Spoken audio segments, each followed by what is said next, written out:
CMR shopping mall Dasara ధమాకా offers. అద్భుతమైన offers తో పాటు అబ్బురుపరిచే స్పాట్ గిఫ్ట్స్. ఇది ఒక అడ్వెంచర్ థ్రిల్లర్, మైథలాజికల్స్ అన్నీ కలిసి ఉన్నాయి కథలో. ఓ రకంగా ఈ కథను డీల్ చేయడం అనేది కత్తి మీద సాము లాంటిది. ఎక్కడ కొంచెం ఇన్బ్యాలెన్స్ అయినా కూడా అంత కన్ఫ్యూజింగ్గా కలగాపులగంగా అయిపోతుంది. కానీ మీరు మాత్రం చాలా స్ట్రైట్ నారేషన్, అరటిపండు ఒలిచినట్టుగా ఒలిచి చాలా క్లియర్గా చెప్తూ వెళ్ళిపోయారు. అంటే మొదటి నుంచి అలా చెప్దామని డిసైడ్ అయ్యారా? అంటే ప్రేక్షకుడు మైండ్కి అసలు ఏ మాత్రం పని పెట్టలేదు, స్ట్రైట్ నారేషన్. ఆ విజువల్స్ ఎక్స్పీరియన్స్ చేసే, అంటే ఏంది నెక్స్ట్ ఏం జరగబోతుంది అనేది తెలుసు, బట్ ఏంటంటే ఆ విజువల్స్ ఎక్స్పీరియన్స్ అవుతుంది. ఫస్ట్ కొంచెం స్క్రీన్ ప్లే కొంచెం ఇంట్రిక్ బిల్డ్ చేస్తూ ఒక్కొక్కటి థ్రెడ్ ఓపెన్ అవుతూ అలానే చేసాం. First screen play first version ఒక 4 years బ్యాక్ వర్షన్. బట్ అది ఎందుకో భయం వేసింది, కాంప్లికేట్ అవుతుంది ఇది అని. అక్కడ నుంచి దాన్ని మళ్ళీ లీనియర్ నరేటివ్కి వచ్చేసాం. వెరీ లీనియర్గా స్ట్రైట్గా చెప్పేద్దాం, ఎక్స్పీరియన్స్ ఫీలింగే ఇద్దాం, ఇమర్సివ్ ఫీలింగ్ ఇద్దామని. దెన్ అది ఇన్ ద ప్రాసెస్లో తీసుకున్న కాల్ అది. సో అదే కదే దాన్ని ఒక్కొక్కటి లీనియర్గా ముందే ఓపెన్ చేసేద్దామని. సో ఎందుకంటే ఆల్రెడీ కొత్త ఎలిమెంట్స్ ఉన్నాయి, శబ్దాయుధాలు అంటున్నాము, కొత్త ఎలిమెంట్లు వస్తున్నాయి. మళ్ళీ ఈ ఎలిమెంట్స్ అన్నింటినీ తీసుకొచ్చి అక్కడక్కడ స్కాటర్ చేస్తే బాగా బొంబార్డింగ్గా ఉంటుంది అని భయంతో వద్దు, ఒక లీనియర్ నరేటివ్గా చెప్దాం, చందమామ కథలా చెప్పేద్దాం అని తీసుకున్నాం. That is the right decision for this film. అంటే కథకు అడ్డంకిగా ఉంటాయని పాటలు కూడా తీసేశారు. అంటే వైబుందలే సాంగ్ చాలా పెద్ద హిట్, కానీ అది కూడా లేదు థియేటర్. అంటే అది సాంగ్ షూట్ చేసినప్పుడే దాన్ని ఒక ప్రమోషనల్ సాంగ్ లానే ట్రీట్ చేసాం. సినిమాలో 100% పెట్టేద్దాము అనే ఇంటెన్షన్ లేదు. చూద్దాం అసలు ఏమవుద్దో, ఈ సాంగ్ ఒక ప్రమోషనల్ కాంటెంట్ ఉండాలి అని చాలా సింపుల్గానే తీసాం. దానికి హెవీ సెట్లు వేసి అలాంటివి ఏం చేయలేదు. మేము ఆల్రెడీ ఉన్న సెట్స్ని రీయూజ్ చేసుకొని చాలా సింపుల్గానే తీసుకున్నాం. అదంత పెద్ద సక్సెస్ అయిపోయి ఈరోజు అందరూ అడుగుతుంటే నాకు అనిపిస్తుంది అంత బాగా రీచ్ అయిపోయింది ఆ సాంగ్, మనం అంత పెద్ద తప్పు చేసామా పెట్టక అని. బట్ ఫ్లోలో చూసినప్పుడు అయితే నాకు కొంచెం డిస్టర్బింగ్గానే అనిపించింది, నాకు కానీ శ్రీకర్ సార్ కానీ అందరికీ డిస్టర్బింగ్గానే అనిపించి తీసేసాం అది. అంటే సినిమాలో క్యారెక్టరైజేషన్స్ చాలా బ్యూటిఫుల్గా ఉన్నాయి. ఒక్కొక్క క్యారెక్టరైజేషను అంటే ప్రతి క్యారెక్టర్ కూడా చాలా సెటిల్డ్ పర్ఫార్మెన్స్, ఎక్కడ కూడా కొంచెం కూడా అతిగా అనిపించకుండా. ఈ క్యారెక్టరైజేషన్స్ చేయడానికి చేసిన హోంవర్క్ ఎలా ఉండేది అసలు? ఎక్కువ కష్టపడ్డారా క్యారెక్టరైజేషన్ చేయడానికి? క్యారెక్టరైజేషన్ రైటింగ్ నుంచే వచ్చేసిందండి. అట్ ద సేమ్ టైం ఇది కాన్స్టెంట్ ప్రాసెస్. రైటింగ్లో కొంత వీళ్ళు ఎలా ఉండాలి, ఎలా మాట్లాడచ్చు, ఎలా ఉంటుంది, వాళ్ళ బ్యాక్ స్టోరీ ఏమై ఉండొచ్చు అన్నీ రాసాం. అంటే పెద్ద ఎక్సర్సైజెస్ చేసాం ఒక్కొక్క క్యారెక్టర్కి. వాళ్ళకి మళ్ళీ కాస్ట్యూమ్స్ ఇవన్నీ చేస్తున్నప్పుడు మా డిజైనర్ రేఖ వీళ్ళందరూ వచ్చి కాస్ట్యూమ్స్ చేస్తున్నప్పుడు వాళ్ళు మళ్ళీ క్వశ్చన్లు అడగడం, దాంట్లో మళ్ళీ కొన్ని కరెక్టే కదా వీళ్ళు అడిగిన క్వశ్చన్స్ కరెక్టే అనిపించినవి మళ్ళీ సెట్ చేసాం. సో అది కాన్స్టెంట్ ప్రాసెస్. వాళ్ళు మళ్ళీ సెట్కి వచ్చే టైంకి అందుకే చాలా ఈజీగా జరిపోయింది బహుశా. అంటే రైటింగ్లో చాలా డీటెయిల్ ఉండేది, వాళ్ళతో మాట్లాడి వాళ్ళు కాస్ట్యూమ్ వేసుకునేటప్పుడు వాళ్ళు చాలా డీటెయిల్స్ ఇచ్చారు. మళ్ళీ షూటింగ్కి వెళ్ళే టైంకి చాలా క్లియర్గా ఉండేది. అక్కడ ఎప్పుడు క్వశ్చన్ మార్క్సే లేవు షూటింగ్ స్పాట్లో, అలా జరిగిపోయింది షూటింగ్. అంటే ఈగల్ తర్వాత వచ్చిన కథ ఇది. అంటే మళ్ళీ నాకు సక్సెస్ అనేది ఖచ్చితంగా కావాలి, కానీ మళ్ళీ రిస్క్ చేస్తున్నాను, ఇంత పెద్ద కథ తీసుకొని రిస్క్ చేసి ఎప్పుడైనా అనిపించిందా? అనిపించలేదు. ఇది ఎక్కడో చిన్న ఇన్స్టింక్ట్ ఒకటి ఉంటుంది కదండి, అంటే ఫిల్మ్ మేకర్ ఇన్స్టింక్ట్ ఒకటి ఉంటుంది. ఆ ఇన్స్టింక్ట్ వర్కౌట్ అయిపోద్దని తెలుసు, కానీ ఎక్కడో భయం. పోయినసారి రిజల్ట్ వల్ల చిన్న యాంగ్జైటీ, నర్వస్నెస్ మాత్రం ఉంటుంది. ఏ ఫిల్మ్ మేకర్కైనా ఉంటుందేమో మోస్ట్లీ. నేను ఎక్స్పీరియన్స్ చేశాను, నాకైతే ఉండేది. సో ఆ నర్వస్నెస్ నాకైతే ఉంది ఈ సినిమా రిలీజ్ అయ్యేంత వరకు. బట్ ఇన్స్టింక్ట్ ఎక్కడో ఎప్పుడు చెప్తా ఉండేది, ఇది వర్కౌట్ అయిపోద్ది, అంత టెన్షన్ పడద్రా అనేది. సో ఆ ఇన్స్టింక్ట్ పోయిన రోజు ఇంకా I'm out. Okay, this is no point. అంటే ఈ సినిమా వేరే డైరెక్టర్ అయితే మీరు పెట్టిన బడ్జెట్కి డబల్ అయ్యేది అంటున్నారు. ఏంటి అంత ప్యాక్డ్గా ఎలా చేయగలిగారు? అంటే సినిమాటోగ్రాఫర్గా మీకున్న ఎక్స్పీరియన్స్ ఎంతవరకు ఉపయోగపడింది? సినిమాటోగ్రాఫర్గా ఉన్న దానికంటే కూడా బేసిక్గా ఎన్ని షార్ట్స్ తీద్దాం, ఎన్ని డేస్లో తీద్దాం, ఎలాంటి కమిటెడ్ టీమ్ని పెట్టుకుందాం, ఎలాంటి కమిట్మెంట్ ఇచ్చే యాక్టర్స్ని పెట్టుకుందాం అనే దగ్గర ఆ డిఫరెన్స్ వచ్చింది. It is not related to cinematography. Cinematographer ఎవరున్నా కూడా మేబీ ఒక 10 రోజులు పెరిగి ఉండేదేమో, నేను ఒక 10 రోజులు ఫాస్టర్గా చేసి ఉండొచ్చేమో. కానీ బట్ సినిమాటోగ్రఫీ ఒక్కటే కాదు రీజను, అది కమిట్మెంట్ ఆఫ్ అదర్ పీపుల్ ఏదైతే ఉందో అది నాకు ఈ సినిమాకి అబండెన్స్లో దొరికింది. అడిగిన దానికంటే ఎక్కువ ఇచ్చారు అందరూ, ఎక్కువ టైం పెట్టారు. ఇప్పుడు మా హీరో 3 ఏళ్ళు దీని మీద టైం పెట్టాడు. మనోజ్ అన్న చాలా టైం పెట్టాడు. సో అండ్ కాస్టింగ్ కూడా కరెక్ట్గా కూర్చుంది. ఇప్పుడు మనోజ్ అన్న యాక్షన్లో ఈజ్ వెరీ గుడ్. ఆయన స్టంట్స్లో వాటిల్లో ఆయన ముందు కూడా ఆయనకి స్టంట్ మ్యాన్గా చేశాడు. ఆయన ఆల్మోస్ట్ టెక్నిక్ ఆఫ్ యాక్షన్ బాగా తెలుసు ఆయనకి. సో నాకు యాక్షన్ సీక్వెన్సెస్లో ఆయన ఎక్స్పీరియన్స్ ఉపయోగపడింది. అలాగే తేజు చాలా ట్రైన్ చేశాడు థాయిలాండ్ వెళ్ళి అథ్లెటిక్ ఫిలిం రావడానికి. అట్ ద సేమ్ టైం చాలా ఫాస్ట్ పేస్డ్ యాక్షన్ అది రావడానికి. సో అన్నీ హెల్ప్ అయ్యి అలా కలిసి వచ్చాయి. అందుకే పవర్ ఆఫ్ బ్రహ్మాండ్. సో మామూలుగా విశ్వప్రసాద్ గారు అంటే బిగ్గెస్ట్ ప్రొడ్యూసర్, పెద్ద మెగా ఫిల్మ్ మేకర్గా చాలా బడ్జెట్ సినిమాలు చేస్తూ ఉంటాడు. అంతే ఇంత తక్కువ బడ్జెట్లో ఈ సినిమా చేయటం ఆయనకు చాలా హ్యాపీనెస్ ఇచ్చింది. సో ఈరోజు సక్సెస్ని కూడా ఆయన ఫుల్ ఎంజాయ్ చేస్తున్నాడు. వాట్ ఎవర్ సక్సెస్ మీద ఆయన ఎన్ని డబ్బులు వస్తాయి, ఎన్ని కోట్లు కలెక్ట్ చేసిన తర్వాత సంగతి, ఒక బ్యానర్కి ఒక బిగ్గెస్ట్ హిట్ ఇచ్చిన ఆ సాటిస్ఫాక్షన్ మీలో ఎంతవరకు ఉంది? సాటిస్ఫాక్షన్ కంటే కూడా అది రెస్పాన్సిబిలిటీ అండి. కొంచెంసారి ఇవ్వలేకపోయాం అనేది ఉంది. ఈసారి అది కంపెన్సేట్ అయింది అంతే. సో ఆయన చాలా స్ట్రాంగ్ హెడ్, స్టబ్బన్ ఆయన. నమ్మితే స్ట్రాంగ్గా నమ్మేస్తారు ఆయన. సో ఆయన నాకు అనిపించింది ఈగల తర్వాత ఈ సినిమా ఈ క్యాన్వాస్ నమ్మి చాలా నెగిటివ్ ఉండేది ఆ టైంలో. అంటే మళ్ళీ స్కెడ్యూల్ స్టార్ట్ చేసే టైంకి. సో ఆయన ఎక్కడా అది నా దాకా తీసుకురానివ్వకుండా దాన్ని సపోర్ట్ చేస్తూ ఆయనకి ఏం కావాలో అది ఇచ్చేయండి అని పుష్ చేస్తూ తీసుకొచ్చారు కాబట్టి ఇక్కడ దాకా వచ్చాం. అదర్వైజ్ ఆ షీల్డ్ లేకపోతే మధ్యలో కష్టం. ఎందుకంటే బయట ఉన్న నెగిటివ్ని దాన్ని తీసుకొని ఇన్ఫ్లుయెన్స్ అయ్యి ఎలాంటి డిస్టర్బెన్స్ అయినా తీసుకొచ్చేయచ్చు. అంటే అవన్నీ ఏవి చేయలేదు ఆయన. So I strongly feel it is not a person who will fail, it is the material that might fail. So మెటీరియల్లో ఎక్కడో లోపం ఉండొచ్చు, కానీ పర్సన్ని ఎప్పుడైతే బయటికి తీసుకొచ్చి అంటారో అది కొంచెం ఇట్ ఎఫెక్ట్స్ ఎవ్రీబడి.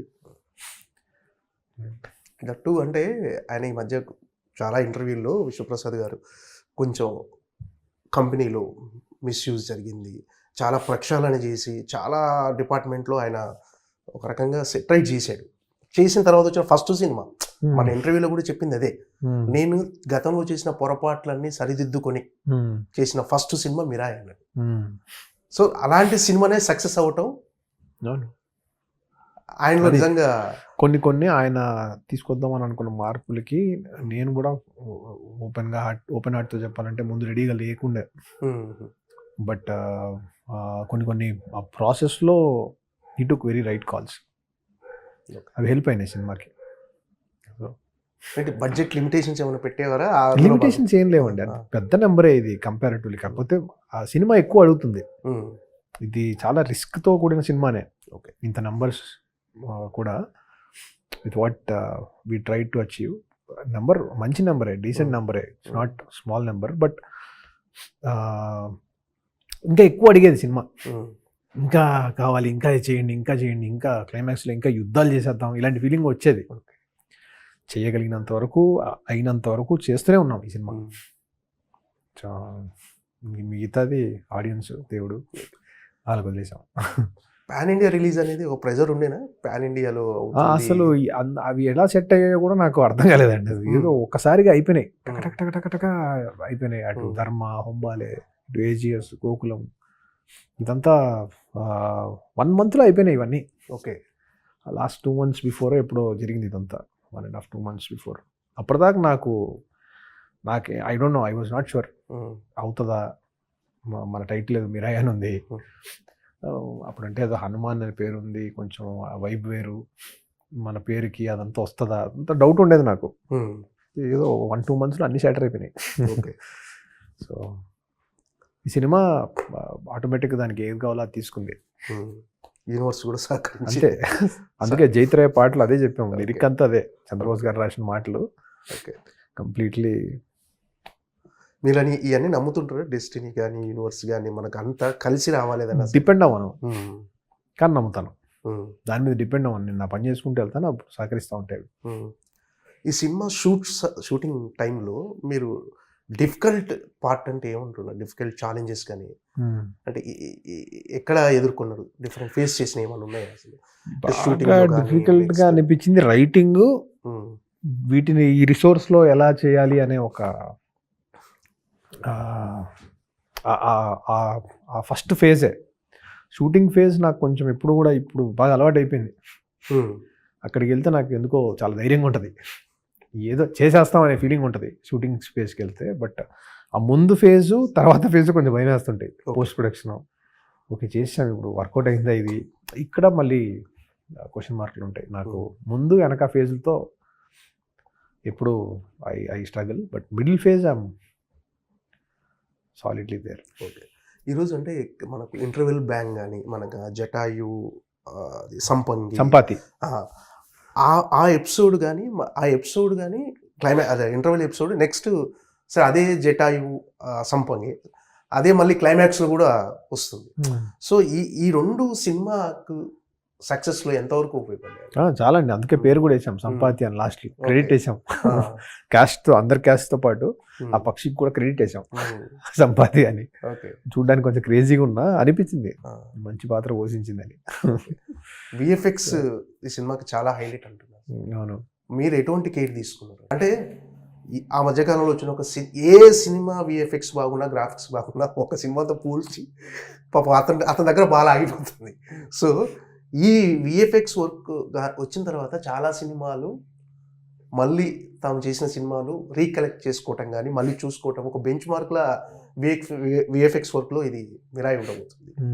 సో నేను యాక్చువల్లీ సోషల్ మీడియాలో నేను యాక్చువల్లీ అంత యాక్టివ్గా ఉండను. సో వేరే ఫిలింల మీద ఉన్న ఇంపాక్ట్ నాకు అంత డైరెక్ట్గా రావు. ఓకే, సో బహుశా దానివల్ల నేను ఓన్లీ పని ఫోకస్ చేసుకుంటూ ఉన్నాను. సో ఎప్పుడో మా వాళ్ళు చెప్తూ ఉంటేనే అన్న బారాకపోతే ఇలా ఉంటుంది చెప్తే తప్ప ఆ ప్రెషర్ నేను ఎవ్రీడే ఫీల్ అవ్వలే, చేసుకుంటూ వెళ్ళిపోయాం అంతే పని. So one thing about VFX ఏంటంటే దానికి టైం పెట్టాలి. ఆ విఎఫ్ఎక్స్ సూపర్వైజర్ ఎవరైతే ఉన్నారో అతనికి మనం అనుకుంటున్న విజన్ కరెక్ట్గా అర్థం కావాలి. ఇక్కడ రామ్జీ గారు, మా ఫ్రెండ్ ముత్తు ఉన్నాడు, వాళ్ళకి క్లియర్గా నేను అనుకుంది అర్థమయ్యేది. సంపాతి క్రియేట్ చేసిన సృజన్ గారికి ఆయనకు ఒక ఐడియా ఉండేది. ఆ సంపాతిని ఫైనల్ స్టేజ్లో ఎగ్జిక్యూట్ చేసిన జగన్ గారికి ఒక కంప్లీట్ అవేర్నెస్ ఉంది, దీని రెండర్ టైం ఎంత పడుతుంది, ఎలా చేయించుకోవాలి, ఏది ప్రాబ్లం ఉంది, ఎక్కడ ఎట్లా సెట్ చేసుకోవాలి అనేది. సో మనం కరెక్ట్గా డిస్టింక్టివ్గా ఎగ్జాక్ట్గా ఏం కావాలో చెప్తే చాలు, మిగతావన్నీ అది రైట్ సెట్ ఆఫ్ పీపుల్ ఉంటే చాలు. ఇట్ ఈస్ లైక్ కాస్టింగ్, కరెక్ట్గా క్యాస్ట్ చేసుకొని కరెక్ట్గా వాళ్ళందరినీ సేమ్ పేజ్లో పెట్టుకుంటే చాలు. అన్ని లాంగ్వేజ్లు సినిమాకి మంచి రెస్పాన్స్ వస్తుంది, అన్నిట్లో రేటింగ్లు కూడా అదిరిపోయాయి. ఈ మధ్యకాలంలో ఏ సినిమాకి రాని రేటింగ్స్ వచ్చాయి, యూనివర్సల్గా ఒకే రేటింగ్స్ ఉన్నాయి అందరు 3.5 3. ఇన్ని మధ్యలో కూడా ఒకటి రెండు ఏది మన వెంకటేష్ మహా క్యారెక్టర్ కానీ నెక్స్ట్ మన కిషోర్ తిరుమల గారి క్యారెక్టర్ కానీ కొంచెం కథకు అడ్డుపడ్డాయని కొన్ని విమర్శలు వస్తున్నాయి. కానీ సినిమాలో కొంత ఎంటర్టైన్మెంట్ పంచింది ఆ క్యారెక్టర్సే నిజం చెప్పాలంటే. బట్ మీరు ఎలా రిసీవ్ చేసుకున్నారు వీటిని? మీ వరకు వచ్చాయి అసలు ఇలాంటి కామెంట్స్ ఏమన్నా? వచ్చాయి ఆబ్వియస్లీ వచ్చాయి. నాకేంటంటే చూసినప్పుడు నేను ఎంటర్టైనింగ్ అనే అనిపించింది. నాకు అవి ఏదో చిన్న రిలీఫ్ ఉండాలి అనిపించింది. ఇంత కథ చెప్తున్నప్పుడు చిన్న రిలీఫ్ బ్లాక్స్ ఉండాలి అనిపించింది. దానికి వాళ్ళు గట్టి న్యాయం చేశారనేదే నా ఫీలింగ్. ఏదైనా చెప్పాలంటే నేనే వాళ్ళ పాత్రలకి ఇంకొంచెం న్యాయం చేయలేదు అనిపించింది. అక్కడక్కడ బిగినింగ్లో ఇంకొంచెం సీన్స్ తీసాము, కొంచెం సినిమా స్పీడ్ కోసం అవి కొంచెం త్యాగం చేసాము. అవి ఏమైనా పెట్టుంటే మేబీ డిఫరెన్స్ ఇంకొంచెం ఎక్కువ ఉండేదేమో. But I'm very happy with the track. వాళ్ళు they have given there everything and it worked for the film అన్న గట్టి నమ్మకం. అవి ఎక్కడో చిన్నపిల్లలు వాళ్ళు చూస్తున్నారు కదా, చిన్నగా సరదాగా నవ్వుతున్నారు. అవును, ఆ నవ్వు అనేది లేకపోతే వెంటనే మళ్ళీ నెక్స్ట్ బ్లాక్కి వెళ్ళేటప్పటికి చిన్న ఎగ్జాషన్ ఫీల్ అవుతూ ఉంటాము అని. ఇప్పుడు ఈ కథను రామునికి కనెక్ట్ చేయటం అంటే నెక్స్ట్ చివరిలో క్లైమాక్స్లో రాముడు రావటం, ఆయన సపోర్ట్తో మీరు ఆయన తీసుకొని మొత్తం ఆ 9వ గ్రంథం అతని చేతిలోకి వెళ్ళకుండా ఇదంతా అంటే ఈ రామునికి కనెక్ట్ చేసే ఆ ఎపిసోడ్ ఏదైతే ఉందో అది ఈరోజు చాలా బ్యూటిఫుల్గా అందరు రిసీవ్ చేసుకుంటున్నారు. కానీ మీరు టెన్షన్ పడ్డారు ఏమన్నా, ఎలా రిసీవ్ చేసుకుంటారు? ఆ ఎపిసోడ్ గురించి భయం లేదు. నాకున్న ముందు భయం ఏంటంటే కొంచెం ఏమన్నా ఇన్ ద హోల్ లెంత్లో ఈ యాక్షన్ అడ్వెంచరు, ఈ ఎఫెక్ట్స్, ఇన్ని సూపర్ న్యాచురల్ ఎలిమెంట్స్ పెడుతున్నాం కదా, ఎక్కడన్నా దేనికన్నా డిస్కనెక్ట్ అవుతారా ఒక చిన్న భయం ఉండేది. అన్నీ కొత్తవి ఏమైనా ఎక్కువ చెప్పేస్తున్నామా, ఆ కొత్త మ్యాజిక్స్ మనం ఏదైతే నమ్మామో అది ఏమన్నా కొంచెం ఎక్స్ట్రాగా బొంబార్డ్ అవుతున్నాయా అని ఒక చిన్న భయం ఉండేది. అది కూడా పోయింది థియేటర్కి వెళ్ళి చూశాక. ఓకే, సో డివోషనల్ టచ్ అనేది అంటే ఇది కొత్త బాక్స్ ఆఫీస్ మంత్రం, కొత్త కమర్షియల్ ఫార్మటా, ఎలా సినిమా చేసినా చివరిలో డివోషనల్ టచ్ అనేది ఇస్తున్నారు అని ఒక కామెంట్స్ వినిపిస్తున్నాయి. వీటి మీద మీ రెస్పాన్స్ ఏంటి అసలు? అదే నేను అనేది ఏంటంటే మనకు ప్రతి సీన్లో రాముడు వస్తున్నాడు అనే యాంటిసిపేషన్ బిల్డ్ చేస్తున్నాము అని అంటే దెన్ మీరు అన్నది నిజం అవ్వచ్చు. మనం అదేం బిల్డ్ చేయలేదు. మనం బిల్డ్ చేసింది ఒకడికి ఏదో ఒక సూపర్ పవర్ వెపన్ ఒకటి టచ్ చేయడానికి ఒక ఎలిజిబిలిటీ కావాలి, వాడికి రూట్ మ్యాప్ ఏంటి ఇటువైపే తీసుకెళ్ళాము తప్ప అది రాముడు వైపు వాడు రాముడిని చూసేస్తాడు అనే వైపుకి అయితే తీసుకెళ్ళదు సినిమాని. సో రాముడు లాంటి ఒక డివైన్ గాడ్ వచ్చి మనకు కథలోకి రావాలి అని అంటే ఒక నెసెసిటీ ఉండాలి. ఆ నెసెసిటీని కరెక్ట్గా క్రియేట్ చేసి అది కూడా అలా ఓకే. సో ఒక త్యాగం రూపంలోనో వాడు రెడీ అయినప్పుడు ధర్మం కోసం నిల్చున్నప్పుడు అలాంటి గ్రేట్ లార్డ్ విల్ కమ్ అనేది ఐడియా. సో నాకు అస్సలు ఆ ఫీలింగే లేదు. అండ్ అవసరమైతే ఇంకా రావాలి అనేది నా ఫీలింగ్. ఇంకా ఎక్కువ సినిమాలు వచ్చినా పర్లేదు. ఈ డివోషన్ కానీ మన రాముడి కథలు, మన కథలు, మన దేవుళ్ళు వీళ్ళని ఎంత తీసుకొచ్చి మనకు నెక్స్ట్ జనరేషన్కి చెప్పగలిగితే అంత బెటర్ అనేది నాకు అట్లా. అవును, మన ఇతిహాసాలు పురాణాలు ఈ తరానికి ఎంత చెప్తే అంత మంచిది. రుద్దాము అంటే నేను ఐ వోంట్ టేక్ దట్, ఇది నేను రుద్దలేదు అనేది నా గట్టి నమ్మకం. ఓకే, సినిమాలో ఓకే. అంటే ఈగల్ అనే సినిమా చాలా హోప్స్. అంటే అప్పుడు రవితేజ గారు ఒక మాట అన్నారు, గుర్తుపెట్టుకోండి కార్తీక్ ఘట్టంలోనే నీ పేరు టాప్ దర్శకుల జాబితాలో ఉంటుందని. ఆ సినిమాకి చెప్తే ఇప్పుడు ఈరోజు అందరు దాన్ని పాయింట్అవుట్ చేస్తున్నారు. ఎస్, ఈరోజు Karthik Ghattamaneni talk of the industry. ఏంటి సార్, ఎలా ఉంది? ఆయన is one of those very few people who believed in me. Eagle before నన్ను బిలీవ్ చేశారు, ఈగల్ తర్వాత బిలీవ్ చేశారు.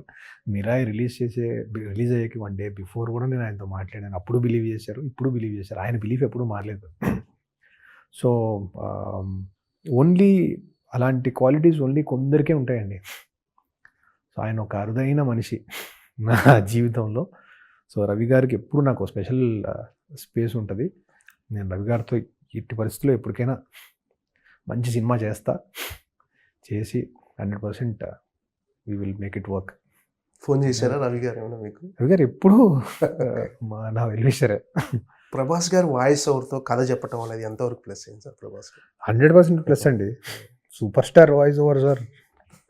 అది సినిమా లెవెల్ని అలా ఒక 3-4 స్టెప్స్ పైకి తీసుకెళ్ళిపోతాయి.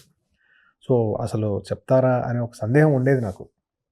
బట్ ఎక్కడో ఫీలింగ్ ఏంటంటే ఆయన వెరీ హార్ట్ఫుల్ అని అందరూ చెప్తూ ఉంటారు. నేను ఎప్పుడు ప్రభాస్ గారిని కలవలేదు ముందు.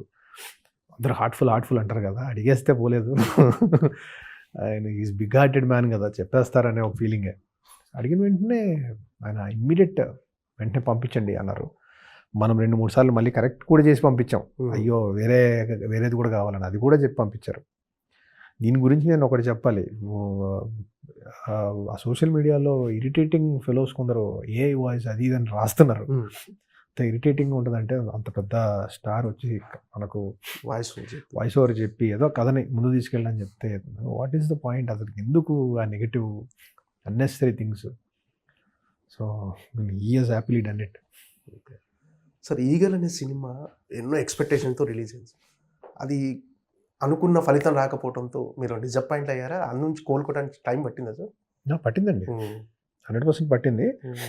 ఎందుకంటే ఈగల్ ఎక్కడో దాంట్లో చాలా ఎలిమెంట్స్ పే అవుతాయి అనే గట్టి ఫీలింగ్తోనే చేసాం. రవి గారిని షూట్ చేసిన ప్రతి సీన్ని నేను బాగా ఎంజాయ్ చేశాను. అండ్ రవి గారు కూడా బాగా ఎంజాయ్ చేశారు. ఆయన ఒక సటిల్ పర్ఫార్మెన్స్, ఆయన లుక్ అన్నిటి మీద చాలా టైం స్పెండ్ చేసాము. కొన్ని ఎపిసోడ్స్ని చాలా చాలా జాగ్రత్తగా ట్రీట్ చేసాము కమర్షియల్ రెస్పాన్స్ కోసం. ఎందుకో మరి అది ఐ డోంట్ నో. ఇంక ఇప్పుడు దాన్ని డయాగ్నోస్ చేస్తే రకరకాలుగా అనిపిస్తుంటుంది. బట్ చేయడం అనవసరం అనిపించి move on, what is the best అని ఇటు వచ్చేసాం. ఆ టైంలో మీకు సపోర్ట్ ఇచ్చిన వాళ్ళు గట్టిగా లేదు? ఫ్యామిలీ అండి, first family, then my team. Okay, ఈ టైమ్స్లో ఫ్యామిలీ సపోర్ట్ చాలా ఇంపార్టెంట్. ఎందుకంటే మనకు సెల్ఫ్ డౌట్ స్టార్ట్ అయిపోద్ది. దాంట్లోంచి బయటకు రావడానికి ఒక 1-2 months పట్టింది. లక్కీలీ ఈ సినిమాకి ఏమైందంటే ఇందులో 2-3 blocks బిఫోర్ షూట్ చేసాం. మీకు ఇంటర్వల్ తర్వాత వచ్చే సిద్ధక్షేత్రం బ్లాక్, ఒక 2-3 blocks బిఫోర్ ఈగల్ షూట్ చేసాం. సో ఆ బ్లాక్స్ చూసుకున్నప్పుడు ఇది వర్కౌట్ అవుతుంది, దీనికి సంబంధం లేదు. దాని మెటీరియల్ వేరు, దీని మెటీరియల్ వేరు, ఈ ఐడియా వేరు, ఆ ఐడియా వేరు. Let's not get confused. ఆ స్పేస్లోకి రావడానికి ఒక 1-2 months పట్టింది. అక్కడ నుంచి వెరీ స్ట్రైట్ ఇది. బట్ అది ఎప్పుడు ఏదో రూపంలోనో, నెగిటివ్ రూపంలోనో, మనుషుల రూపంలోనో, మనకు సినిమాకి సంబంధం లేని వాళ్ళ రూపంలోనో అది నా చుట్టూ ఏదో రకంగా వస్తూనే ఉండేది.